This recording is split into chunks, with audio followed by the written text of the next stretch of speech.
Alright, hello everyone.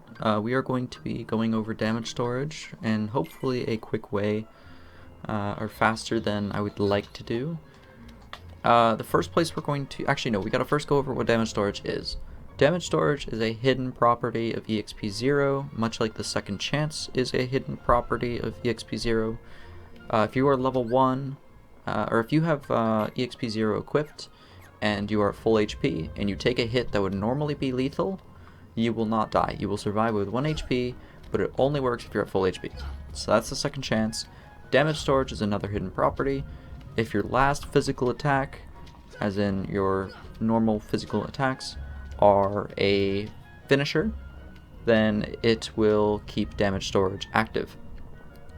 Damage storage affects your magics, all except for cure and gravity, I believe. So oh, and base arrow. It doesn't affect base arrow either. So fires, blizzards, and thunders do more damage. Cure does not heal more. I don't have it yet, but stop lasts longer. Up to a cap. That's the theory, is that there's a cap on stop time.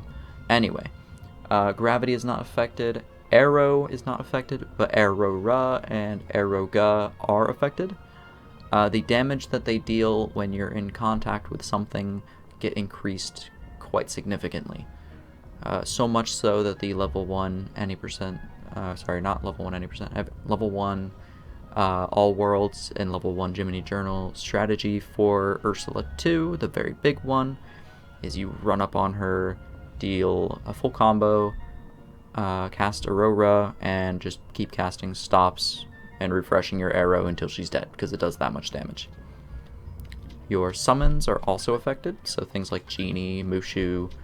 I'm not sure if Simba's affected. Usually he just one-shots things anyway. Dumbo is affected. Bambi is not, for obvious reasons. So I'm here at Monstro's Chamber 4 in order to show you the difference between damage storage fire and non-damage storage fire. So the first thing we're going to do is we're going to do one full combo and just spam some fires. Should be easy enough. To quickly go over this, one finisher is equal to 2 normal hits. So when you deal a full combo, you're dealing 4 hits of damage. In order to show this off, I'm going to do one full combo the first time to get damage storage, do some fires, call it a day. For the second fight, I'm going to do 2 hits and then another 2 hits, which is the same damage as one full finisher, but we do not get damage storage active. Okay.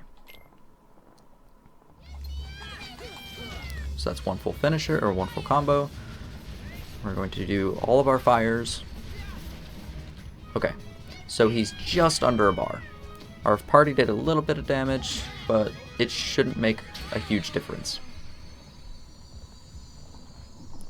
Most of our damage is going to be coming from, don't load, most of our damage is going to be coming from fire, our own fires.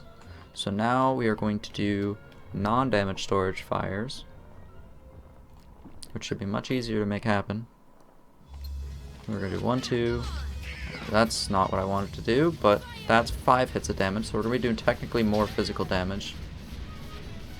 But even though we did more physical damage with our combos, because I screwed up, that was actually 2 extra hits of nope, that was 1 extra hit of damage, because I did 1 extra hit after the full combo.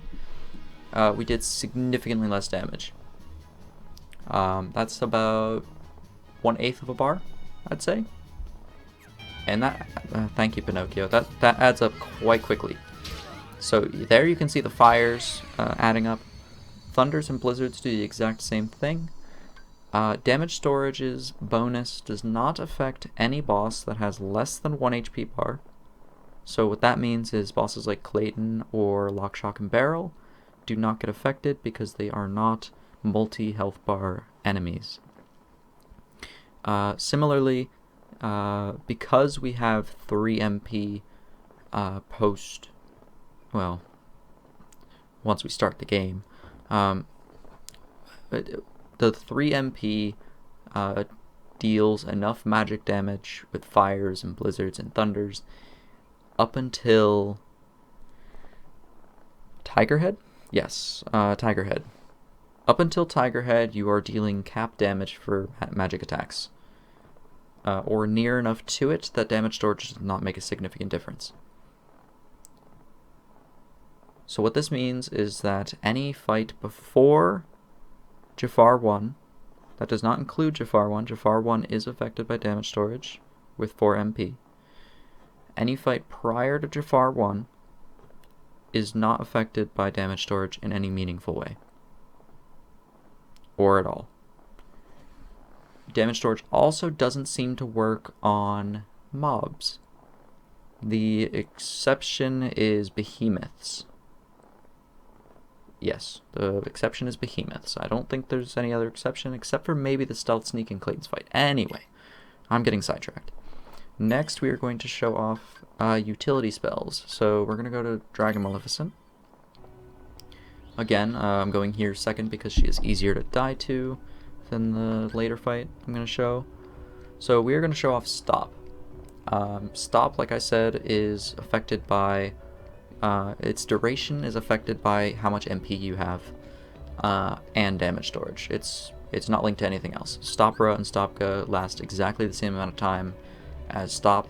It depends on what MP you have. The reason that the misconception happens is because you get Stopka later, which means you have more MP, so you think it's longer. But it's not, it's range. It's a range thing. Anyway, I have a tendency to do this. I apologize. So we're going to go into Dragon Mal. The first thing we're going to do is she's going to rear up on her hind legs. I'm going to do this during the cutscene because it's long. She's going to rear up on her hind legs, slam down, and her face is going to come down with it.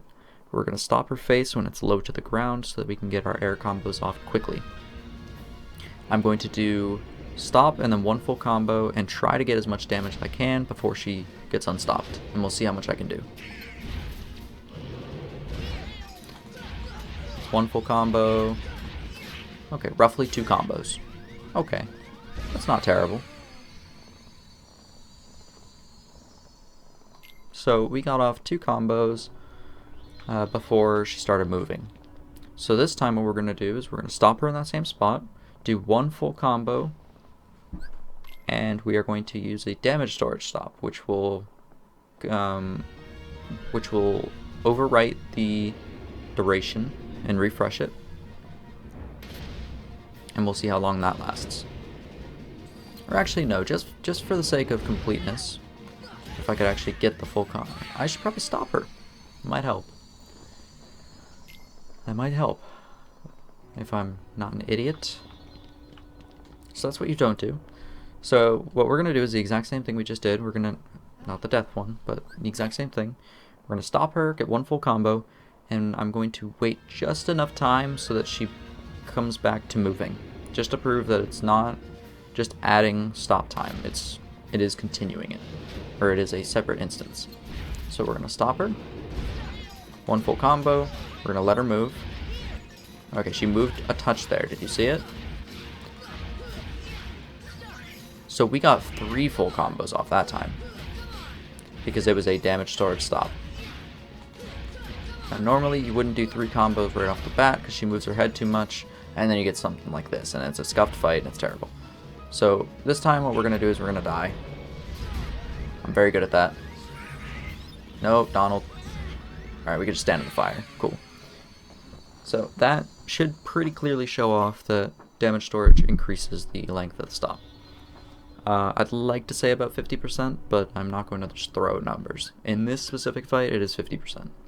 Because 2 combos and 3 combos, 50% difference.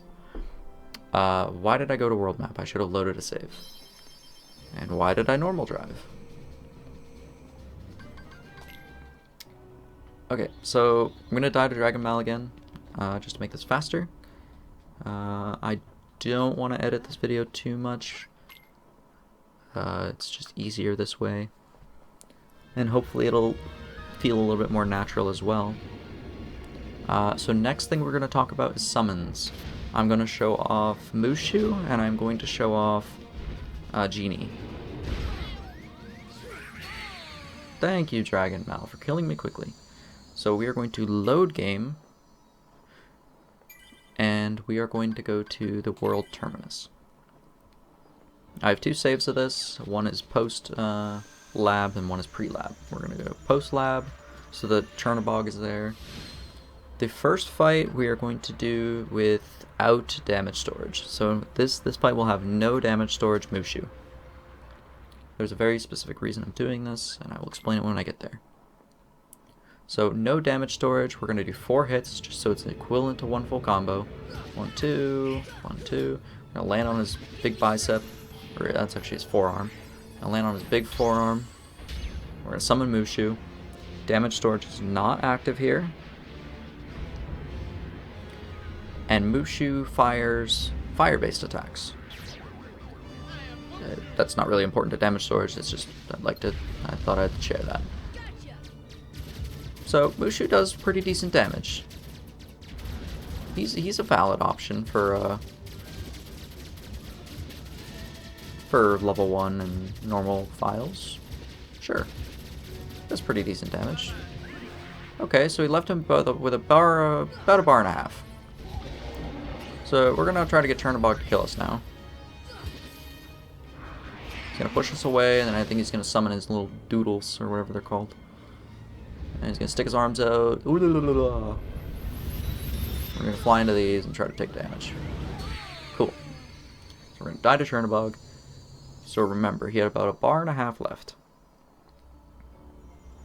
Now we're gonna see what happens if we have damage storage active.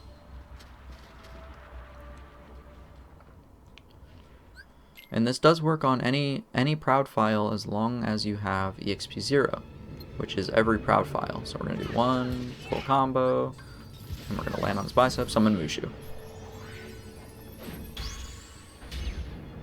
This means damage storage is active because my last attack was a finisher. Damage storage lasts as long as you do not leave a load zone, you do not guard, that changes it for some reason. I think that's it. So watch the damage.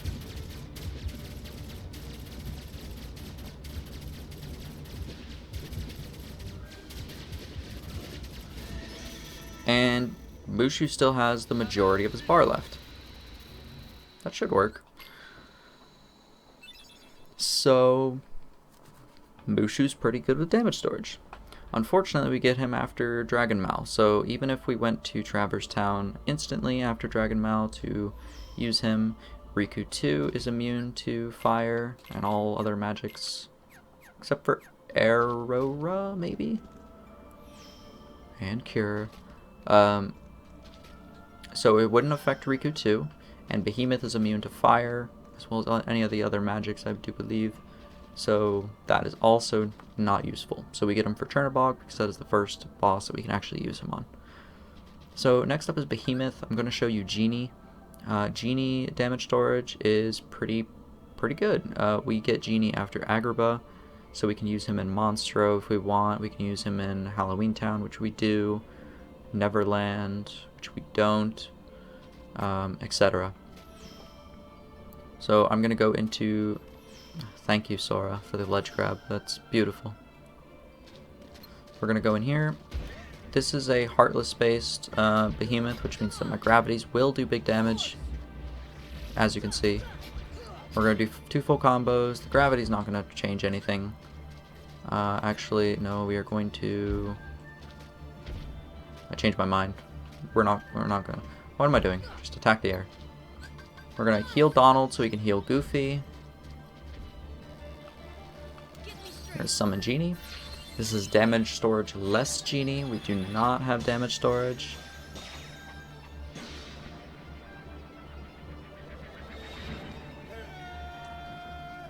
And Genie is a very random summon. He has these attacks that are 3 different orbs as well as some magics. You let him lock on and you let him attack. So damage storage this Genie is doing okay damage. Like, it's decent damage.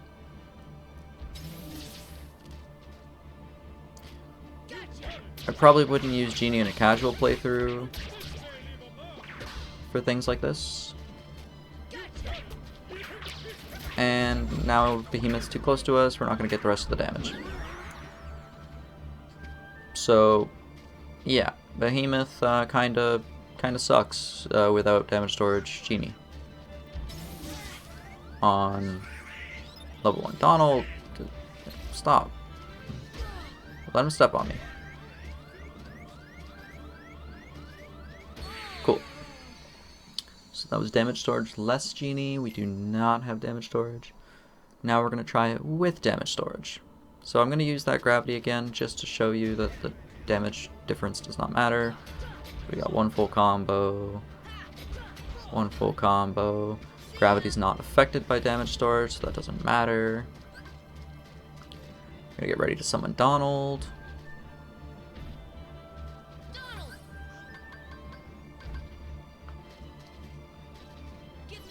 Or summon Genie.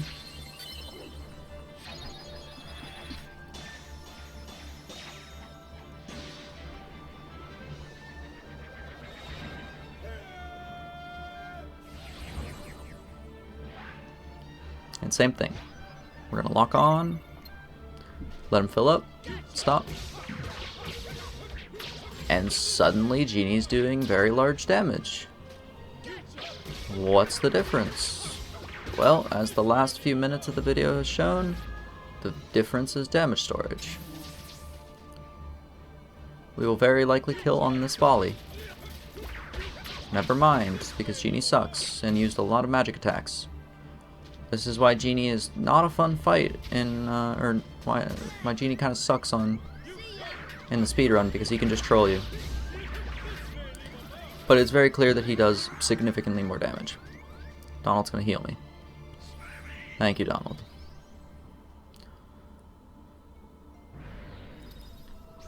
Is there anything else I need to die to?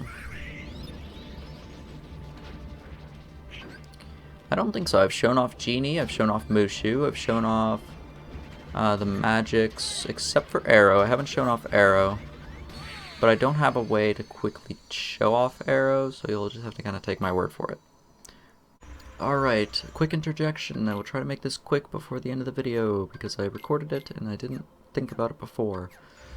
So, damage storage, or not damage storage, EXP Zero also has a small property. It's pretty big actually, but it has a property where your damage will be scaled to a minimum. Without damage storage, you will deal very, very tiny damage. It's pretty much the minimum damage. So I'm going to go into Chernobog without EXP Zero, which means I won't have the second chance or damage storage or any of that. And you can see my damage is absolutely atrocious. And if I fly into this, I should die. Yeah. Instantly, because I don't have the second chance from EXP Zero.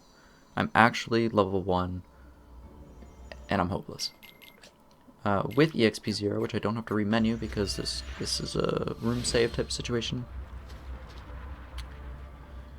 With EXP Zero, your physical attacks do not very great damage, but they do reasonable damage. Yeah, that's not terrible. We can get by with that. We're not happy about it, but we can get by with it. So there's that interjection. I'm not sure exactly when you start dealing tiny damage, but you are not scaled in this game the way you are with KH2.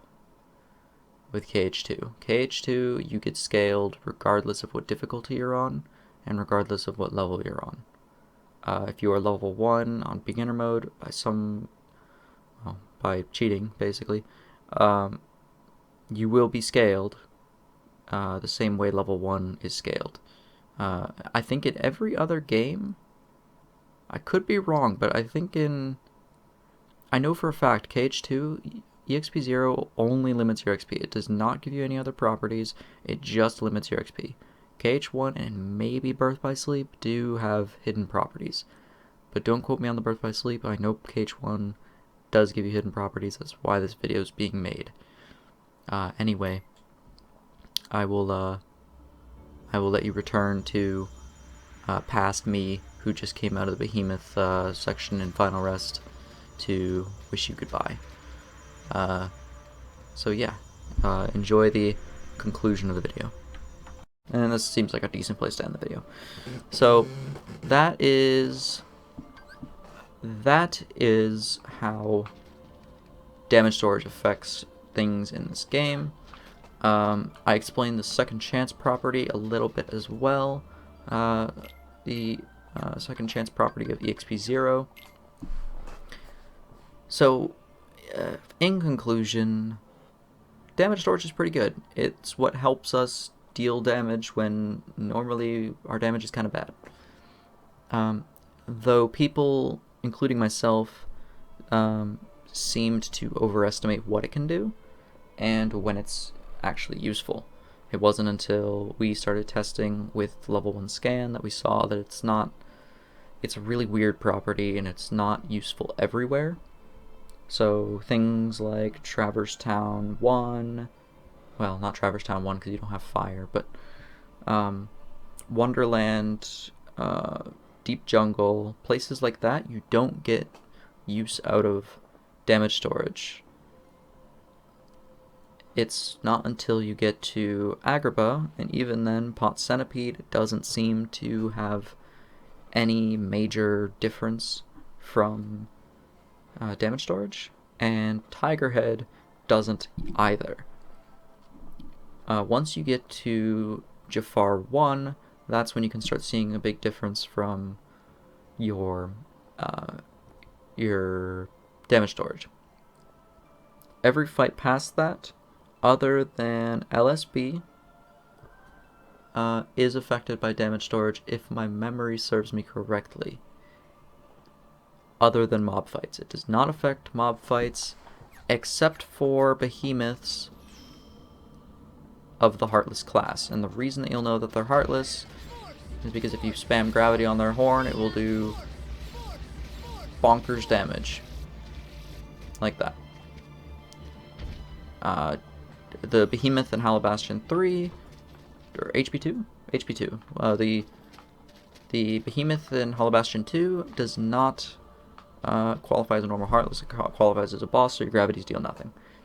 I also talked about how, or actually showed how the damage differs in Parasite Cage 1, which is a decent showing for it. I showed how gravity is not affected. I didn't show how cure is not affected, but it doesn't really matter. It's just not. Stop is affected. Its length is affected, but not its range. Arrow is affected only when it's at second and third tier, though. Aurora and Aroga do extra damage after a finisher. Things like Guard, which you don't have on level 1, or a normal ground hit, do cancel damage storage. They do cancel damage storage. So if you have damage storage active, do not guard. That's not a guard, that's a dodge roll, but do not guard, and do not just do an extra hit or an extra 2 hits unless you plan on ending with a finisher. If you parry with your finisher, that also works. If you miss with your finisher, that also works. As long as your last attack was a finisher, you're okay. That should be just about everything. Your summons are busted with EXP Zero, especially Genie, Dumbo, and Mushu. Dumbo is less busted. Mushu is the most busted, and Genie's pretty busted. But Genie's very random. So hopefully that answers some questions about damage storage. I know Mist is having a blast putting together his super video about EXP Zero, but I'd like to have this resource out there for people who need it immediately, or would just like to learn. Maybe you like cage content like I do, then there you go. Hopefully this helps, and maybe you should try level 1. It's pretty fun, except for a few parts. See you guys around.